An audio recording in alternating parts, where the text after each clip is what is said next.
नमस्कार दोस्तों, आप देख रहे हैं समाचार कैरी और दिल्ली विधानसभा चुनाव की सरगर्मियों के बीच आज मटियाला गांव में एक अहम पंचायत आयोजित की गई, जिसमें कांग्रेस प्रत्याशी रघुविंदर शौकीन के समर्थन का औपचारिक ऐलान किया गया। पंचायत में गांव के तमाम लोगों ने एकजुट होकर रघुविंदर शौकीन के नेतृत्व में विश्वास जताया और आगामी विधानसभा चुनावों में उनके साथ खड़े होने का संकल्प लिया। इस पंचायत में स्थानीय नेताओं और ग्रामीणों ने रघुविंदर शौकीन की नीतियों और उनके कामकाजी अंदाज की सराहना की। उन्होंने कहा कि रघुविंदर शौकीन ने हमेशा अपने क्षेत्र की समस्याओं के समाधान के लिए कड़ी मेहनत की है और उनके नेतृत्व में मटियाला क्षेत्र का विकास और जन कल्याण संभव हो पाएगा। गाँव वासियों का यह समर्थन कांग्रेस पार्टी के लिए एक बड़ी ताकत साबित होगा, क्योंकि मटियाला विधानसभा क्षेत्र में यह समर्थन चुनाव से पहले एक महत्वपूर्ण संदेश भेजता है। इस समर्थन के बाद अब यह देखना होगा कि रघुविंदर शौकीन इस समर्थन को अपने पक्ष में कितना मजबूती से बदलते हैं और इस समर्थन का चुनाव पर कितना असर पड़ेगा। आपको बता दें कि पंचायत में पहुंचने पर रघुविंदर शौकीन को फूलों और नोटों की मालाओं से लाद दिया गया। लोगों ने तालियां बजाकर रघुविंदर शौकीन का स्वागत किया और ग्रामीणों ने और गाँव के प्रमुख लोगों ने रघुविंदर शौकीन को समर्थन देने की बात कही। समस्त मटियाला गांव की सकल पंचायत और हमारे सभी युवा साथी और मंच पर विराजमान सभी कांग्रेस के और गांव से आए वरिष्ठ नेता, मैं सबको हाथ जोड़कर नमस्कार करता हूं। आज आपके सामने ये मटियाला विधानसभा में हार जीत का सवाल नहीं है, ये मटियाला के भविष्य का सवाल है। मैं आपको बताना चाहता हूं कि ये जो हम बात कर रहे हैं सिर्फ गली नाली और इन सीवरेज की, इसके अलावा भी हमारे सामने बहुत सारी समस्याएं हैं जो आगे आने वाला जो 5 साल हम अपना फ्यूचर जो देख रहे हैं, जो अपने बच्चों के भविष्य के लिए वोट करने जा रहे हैं, तो वोट वो हमें बहुत सोच समझ के करनी पड़ेगी। आपने देखा है पिछले 11 साल से जो पार्टी सत्ता में झूठ बोल के आई थी, उनका कोई भी काम अगर उन्होंने इम्प्लीमेंट किया हो, चाहे वो यमुना सफाई की बात हो, 6800 करोड़ रुपए इन्होंने यमुना सफाई के लिए लिए। आज इलेक्शन आने के बाद कह रहे हैं कि हरियाणा से जहर डाल दिया यमुना में, तो ये झूठ इनकी सामने लोगों के सामने आ रही है, सब समझ रहे हैं। आप देखो डीटीसी को ये फ्री सेवा दे रहे हैं, यार डीटीसी कितने घाटे में जा रही है, ये भी आपके सामने है। जो सत्ता में एक करप्शन के मुद्दे पे शीला दीक्षित जी पे आरोप लगा कर सत्ता में आए थे, आज 4 मंत्री उनके करप्शन के आरोप में, मुख्यमंत्री शराब का जो 2000 करोड़ का इन्होंने घोटाला किया है, युवाओं को, हमारी जो युवा पीढ़ी को उसको नशे की तरफ धकेल दिया, एक के साथ एक बोतल फ्री दे रहे हैं। ये काम इन्होंने पूरी दिल्ली के लिए किया है। हम आपके सामने जो शीला दीक्षित ने जो एक विकसित दिल्ली बनाई थी, जो दिल्ली में जो चमकती दिल्ली, जो लोग आज दोबारा से कांग्रेस को याद कर रहे हैं, तुम्हारे और फुटओवर ब्रिज और जितने भी फ्लाईओवर्स और जो मेट्रो का काम जो शीला दीक्षित ने किया, एरो सिटी सारी कांग्रेस की देन है। तो कितने सारे काम, एसी बसें, डीटीसी की तो बसें चलती थी खराब बसें, उनको चेंज करके नई बसें लेके आए।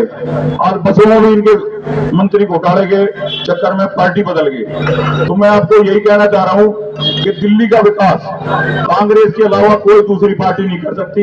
एक कांग्रेस ही ऐसी पार्टी है जो गरीब, मजदूर, किसान और व्यापारी सभी वर्गों का ख्याल रखती है। तो मैं ये कहना चाहता हूं कि अभी जो हमारे सामने, आपके सामने जो 3 उम्मीदवार हैं, एक उम्मीदवार को आपको पता है कांग्रेस को ही धोखा देकर आम पार्टी में चला गया। तो सबसे पहले तो आपको जो सत्ता के लालची है, मैं आपको बताना चाहता हूं कि मैं इस राजनीति में समाज सेवा के लिए आया हूं, ना कि सत्ता का सुख भोगने के लिए। ये लोगों की सोच है कि पैसे से सत्ता और सत्ता से पैसा, पैसे से टिकट लेकर आ रहे हैं, फिर जो पैसे देकर टिकट लेकर आएगा वो आप बता सकते हो कि समाज में करप्शन ही फैलाएगा, वो आपकी सेवा के लिए नहीं आया। तो ऐसे झूठे लोगों से जो पार्टी के साथ धोखा कर सकते हैं, वो जनता को भी नहीं छोड़ेंगे। जिस पार्टी ने उसको 5 बार टिकट दी हो और उसको इतना मान सम्मान दिया हो, जिसको अपनी मां कहता था, जो अपनी माँ को धोखा दे सकता है तो जनता को भी नहीं छोड़ेगा वो।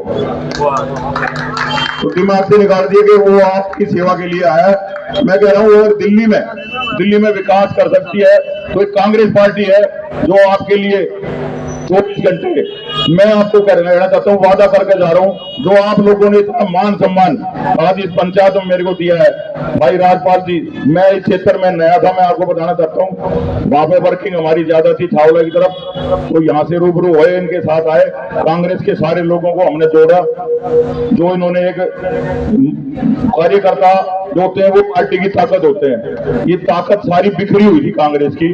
जब हम आए उन्होंने गुट बनाकर 2-4 जो चापलूस लोग हैं जो उनके तलवे चाटते हैं उनको अपने साथ रखा हुआ था, इसलिए कांग्रेस यहाँ बिखरी हुई थी। आज हमने देखा है, मैंने सबका मान सम्मान किया, सबसे मिला और सब लोग मेरे साथ चलने के लिए तैयार हो गए। सतप्रकाश जी, राजपाल जी, सतीश भाई, तो बहुत बढ़िया हमारा ग्रुप है, अच्छी टीम है, हम मिलकर काम करेंगे, जो भी समस्या होगी आपकी बिल्कुल आगे तक ले जाएंगे। विधानसभा तक आप मेरे को समर्थन देगा, प्यार देगा, भेजते हैं तो आपकी हर आवाज विधानसभा में उठाऊंगा, मैं आपको वहां से वादा करता हूं। आज जो द्वार का जो सब्सिडी है वो कांग्रेस की देन है।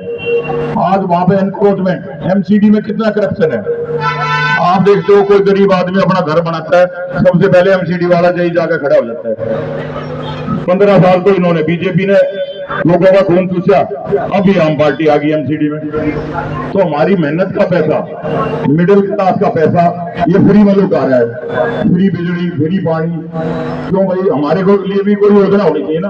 तो कांग्रेस पार्टी है जो सबको लेके चलती है। आज किसानों के साथ कौन पार्टी खड़ी है?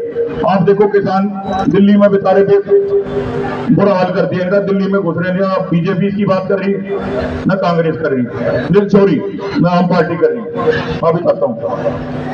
तो मास्टर प्लान की बात करें, यहाँ पे पूरे हमारे हेल्थ जोन में आज 2006 में कांग्रेस इसको प्लान को लेकर आई थी। 11 साल से जू का भी पता है, कोई उस पर ना कोई बात उठा रहा ना कुछ जिक्र कर रहा। आज आपके यहाँ तो जमीन बहुत पहले एक बार होगी थी, लेकिन इसके लिए भी कोई योजना इनकी नहीं है। आज हम जितने भी जिसकी जमीन बची हुई है अपना किराया का साधन बना के किराया खा रहे हैं, लेकिन हमारा जो प्लान है कांग्रेस का और जो मेरा खुद का, कि आने वाले टाइम में हम ये बात भी उठाएंगे जो हमें टैक्स के दायरे से बाहर रखा जाए। थोड़ा बहुत हम अपनी इनकम का साधन किराए से जो बना रखा है, हमारे पास टैक्स, हाउस टैक्स नहीं थोपा जाए। तो ये बहुत बड़ा सवाल है।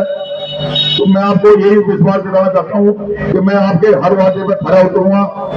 कोई भी इस तरह की, मेरा परिवार 1970 से कांग्रेस में है। मेरे पिताजी गांव के 2 बार प्रधान रहे, इंदिरा गांधी के टाइम में उन्होंने नजफगढ़ में इंदिरा गांधी 1971 में आई, जब 1 लाख रुपए का पीएम रिलीफ फंड में एक चेक दिया था। तो हम, हमारा परिवार सदा समाज के साथ रहे और आगे भी रहेगा।